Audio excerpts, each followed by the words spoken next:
ब्रज के हर घाट, हर गली, हर मंदिर, हर आंगन पर एक ऐसा विकास उतरने वाला है जो इसके अस्तित्व को तिल तिल मिटा देगा। यह खतरा सिर्फ प्राचीन मंदिरों और कुंडों पर नहीं, बल्कि इस्कॉन, प्रेम मंदिर, तटिया स्थली जैसे भव्य स्थलों पर भी मंडरा रहा है, जिन्हें परिषद के सांचे में ढालकर उनकी आत्मा तक बदल दी जाएगी। नमस्कार, मैं डॉक्टर विजय शुक्ला। ब्रज की मिट्टी में सैकड़ों बरस से रची बसी वो गंध, जिसमें ग्वाल बालों की हंसी, गोपियों के पदचिन्ह और कृष्ण की बांसुरी की धुन घुली है, अब एक ऐसे नक्शे में कैद कर दी गई है जिसे कागज पर विकास कहा जाता है, लेकिन जमीनी हकीकत में यह तिल तिल मिटाने का दस्तावेज है। जिस भूमि पर कभी गोधूली बेला में गायों के झुंड लौटते थे, जहाँ यमुना किनारे राधा कृष्ण की रासलीला के गीत बहते थे, वहाँ अब डिजाइन एसोसिएट्स के आर्किटेक्ट और ब्रज तीर्थ विकास परिषद के अफसर सर्वेक्षण मीटर लेकर खड़े हैं। उनके हाथ में भावनाओं का मापदंड नहीं, राजस्व का नक्शा है। वे घाटों को देखते हैं तो जल के आंचल में आस्था नहीं, बल्कि संभावित टिकट खिड़की और लाइट शो के स्पॉट देखते हैं। वे कुंडों को निहारते हैं तो गोपियों के स्नान लीला की स्मृति नहीं, बल्कि पार्किंग स्पेस की गणना करते हैं। ब्रज तीर्थ विकास परिषद के एजेंडे में सिर्फ वृंदावन नहीं है, कागज पर साफ साफ लिखा है पूरे ब्रजमंडल, जिसमें मथुरा के कृष्ण जन्मभूमि, द्वारकाधीश मंदिर, गोकुल, बरसाना, नंदगांव और यमुना किनारे बसे तमाम इलाके शामिल हैं। उनको चरणबद्ध तरीके से हेरिटेज जोन में बदला जाएगा। यह शब्द सुनने में बड़ा सम्मानजनक लगता है, लेकिन इसका अर्थ है कि यहाँ के हर कच्चे पक्के घर, हर पुरानी गली, हर मंदिर परिसर और यहाँ तक कि यमुना के घाट भी नए सांचे में ढाले जाएंगे। इस ढलने की प्रक्रिया में जो असली रूप है, जो आत्मा है, वो मिट जाएगी। बरसाना की होली, नंदगांव का लठमार उत्सव, रास महोत्सव, झूलन यात्रा सब इवेंट मैनेजमेंट के तहत आ जाएंगे। वहाँ लोक कलाकार और सेवायत अब परंपरा से नहीं, बल्कि कॉन्ट्रैक्ट से बंधे होंगे। कृष्ण के हर किस्से की स्मृति इस भूमि के हर मोड़, हर पेड़, हर जलधारा में है। जहाँ कहीं भी कोई पीपल का पेड़ है, वहाँ की छाँव में ग्वालों के विश्राम की कथा है। जहाँ कोई छोटा सा तालाब है, वहाँ गोपियों का जल क्रीड़ा का प्रसंग है। लेकिन जब विकास के बुलडोजर चलेंगे तो ये पेड़ लैंडस्केपिंग के लिए काटकर बदले जाएंगे, तालाबों को वाटर फ्रंट बनाकर किनारे पर रेस्टोरेंट लगाए जाएंगे। रासलीला के खुले आकाश को शेडेड स्टेज में बदल दिया जाएगा, ताकि टिकट खरीदकर आए पर्यटक बैठकर देख सके। यहाँ की हवा में जो बांसुरी की धुन आज भी गूंजती है, उसे साउंड सिस्टम और प्रायोजित शो के शोर में दबा दिया जाएगा। इस योजना में यह भी दर्ज है कि 2041 तक ब्रज का वैश्विक धार्मिक पर्यटन केंद्रों की श्रेणी में लाया जाएगा। तुलना वाराणसी और अयोध्या के विकास मॉडल से होगी, लेकिन पर्यटन और कमाई के पैमाने पर इसे जयपुर और आगरा की तरह चलाया जाएगा। वाराणसी में काशी विश्वनाथ कॉरिडोर के नाम पर जो हुआ, इसकी चमकदार तस्वीर टीवी पर दिखाई गई, लेकिन जिन घरों, गलियों, छोटे मंदिरों और दुकानों को मिटा दिया गया, उनकी पीड़ा किसी सरकारी दस्तावेज में दर्ज नहीं है। अयोध्या में राम मंदिर के निर्माण ने एक नई भव्यता दी, लेकिन वहाँ भी स्थानीय जीवन की सहजता खत्म हुई। जमीनें बिक गई और धार्मिक क्षेत्र का रूप बाजार में बदल गया। ब्रज के साथ यही होने वाला है। अंतर बस इतना है कि यहाँ आस्था केवल एक मंदिर तक सीमित नहीं, बल्कि पूरे भूगोल में फैली है। तो जब यहाँ बदलाव आएगा तो यह मिट्टी के हर कण को छुएगा। आज अगर कोई पूछे कि ब्रज में कितने शिव बचे, कितने राम बचे, तो आंकड़े भयावह होंगे। आज अगर कोई पूछे कि कितने शिव बचे, कितने राम बचे, तो आंकड़े भयावह हैं। कभी प्रत्येक मोहल्ले में एक शिवालय, प्रत्येक पथ में मोड़ पर एक छोटा राम मंदिर होता था।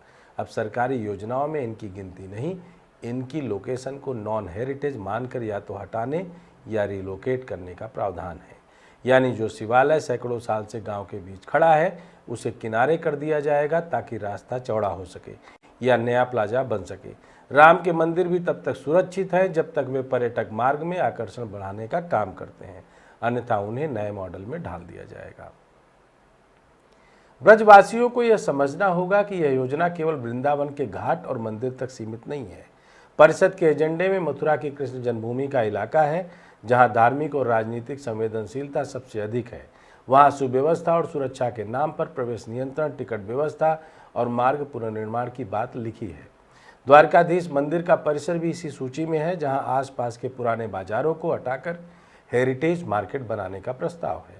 यमुना किनारे बसे इलाकों में घाटों को एक जैसे डिजाइन में ढालना और उनके पास व्यावसायिक ढांचे बनाना भी शामिल है। इसका अर्थ यह है कि मथुरा और वृंदावन के अलावा गोकुल, महावन, कोसीकला, बरसाना, नंदगांव, राधाकुंड सब इस नक्शे में है। इस पूरी तस्वीर में एक और महत्वपूर्ण सवाल है। आज ब्रज की पहचान सिर्फ उसके प्राचीन स्थलों से नहीं, बल्कि पिछले कुछ दशकों में बने विशाल और भव्य मंदिरों व आश्रमों से भी है। वृंदावन का इस्कॉन मंदिर, प्रेम मंदिर की चमकदार संगमरमर की दीवारें, पागल बाबा मंदिर की अनूठी बनावट, टटिया स्थल की ऐतिहासिकता और वैष्णो देवी धाम जैसे नए धार्मिक परिसरों ने लाखों श्रद्धालुओं को खींचा है। इन स्थलों ने न केवल ब्रज के आध्यात्मिक आकर्षण को बढ़ाया है, बल्कि यहाँ के धार्मिक पर्यटन का एक अलग ही मानचित्र खींचा है। लेकिन ब्रज तीर्थ विकास परिषद के मास्टर प्लान में इनका भविष्य भी अस्पष्ट है।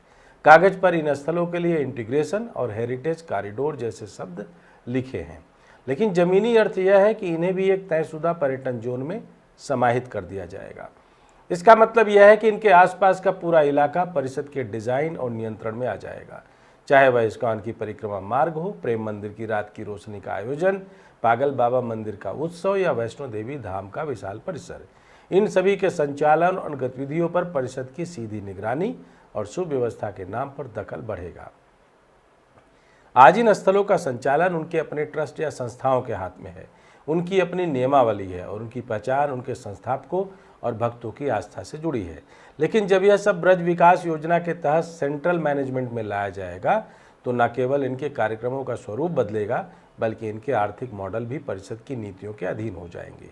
यह हस्तक्षेप धीमे धीमे इन स्थलों को उनके मौलिक स्वरूप से दूर कर देगा।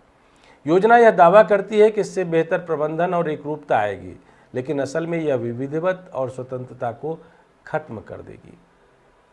इस्कॉन मंदिर की अंतर्राष्ट्रीय पहचान, प्रेम मंदिर की अपनी कलात्मक भाषा, पागल बाबा मंदिर की लोक श्रद्धा, वैष्णो देवी धाम का विशिष्ट वातावरण, ये सब एक जैसे पर्यटक पैकेज में ढल जाएंगे, जहां भावनाओं से ज़्यादा फोटो ऑप और रेवेन्यू प्राथमिकता बन जाएगा।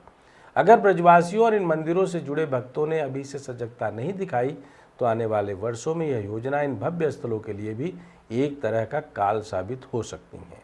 उनके नाम रहेंगे, उनकी इमारतें खड़ी रहेंगी, लेकिन उनका आत्मिक स्वभाव, उनका स्वतंत्र अस्तित्व और उनकी मौलिकता धीरे धीरे योजना के कागजी नक्शे में समा जाएंगी और ब्रज की तरह वे भी एक चमकदार लेकिन नियंत्रित एसेट बनकर रह जाएंगे। 2041 का ब्रज, अगर यह योजना जस की तस लागू हुई, तो वह एक ऐसा शहर होगा जिसमें राधा कृष्ण के नाम तो रहेंगे, लेकिन वे पैकेज टूर की ब्रोशर में सजावट के तौर पर होंगे। गोपियों की स्मृति बस फोटो गैलरी में, रासलीला केवल टिकट वाले शो में, झूलन यात्रा बुकिंग स्लॉट में और यमुना स्नान प्रीमियम पास में बदल जाएगा। जो ब्रजवासी पीढ़ियों से आस्था को जीते आए हैं, वे अपने ही आंगन में प्रवेश के लिए अनुमति पत्र दिखाने को मजबूर होंगे। आज जो गोपाल मंदिर में बिना रोक टोक भजन करता है, वह कल प्राइवेट सिक्योरिटी के बैरियर पर रोका जाएगा, क्योंकि टूरिस्ट टाइम खत्म हो गया है। सरकार और परिषद कहेंगे कि यह संरक्षण है, यह अंतर्राष्ट्रीय पहचान है, यह पर्यटन बढ़ाने का मौका है, लेकिन सच्चाई यह है कि यह एक सुनियोजित विस्थापन है, स्थानीय संस्कृति का, स्थानीय लोगों का और उस अदृश्य भाव का जो ब्रज की असली पहचान है। काशी और अयोध्या में जो हुआ, उससे सबक न लेने की कीमत ब्रज को चुकानी पड़ेगी। फर्क बस इतना है कि वहाँ आस्था का केंद्र एक मंदिर था, यहाँ पूरा भूगोल है। इस भूगोल को अगर राजस्व नक्शे में बांध दिया गया, तो गोपियों की हर निशानी, कृष्ण की हर कथा, शिव और राम के हर छोटे से छोटे प्रतीक, यमुना के हर घाट और हर मुरली की धुन सब धीरे धीरे मिट जाएंगे। यह मिटना एक बार में नहीं होगा, बल्कि रोज थोड़ा थोड़ा, ताकि विरोध की लहर ना उठे और लोग इसे विकास मानते रहें। लेकिन जब 2041 आएगा, तब शायद ब्रजवासी खुद पूछेंगे, हमने क्या बचाया? हमारी मिट्टी, हमारे देव, हमारे पर्व, या सिर्फ उनके नाम का साइन बोर्ड? यह चेतावनी आज इसलिए जरूरी है क्योंकि कल को जब यह सब बदल जाएगा, तब पछताने से कुछ नहीं होगा। ब्रजवासियों को अभी तय करना है कि वे अपने भविष्य के संरक्षक हैं या सिर्फ दर्शक। अगर आज आवाज़ नहीं उठी, तो आने वाली पीढ़ी को हम एक जीवंत ब्रज नहीं, बल्कि एक चमचमाता लेकिन खोखला पर्यटन हब सौंपेंगे, जहां कृष्ण तो होंगे, लेकिन उनकी बांसुरी की आवाज़ नहीं। लेकिन हाँ, एक चीज़ होगी, 2041 पहले खर्च की गई हर एक पाई पाई को वसूलने का पूरा व्यवस्थित ढांचे वाली प्रक्रिया। तो कुल मिलाकर ब्रज का हर वासी और ब्रज जाने वाले हर कृष्ण भक्त राधा के वो प्रेमी जाएंगे जरूर, लेकिन पाई पाई के भरपाई के लिए। जय श्री कृष्णा, जय श्री राधे, जय हिंद, जय भारत।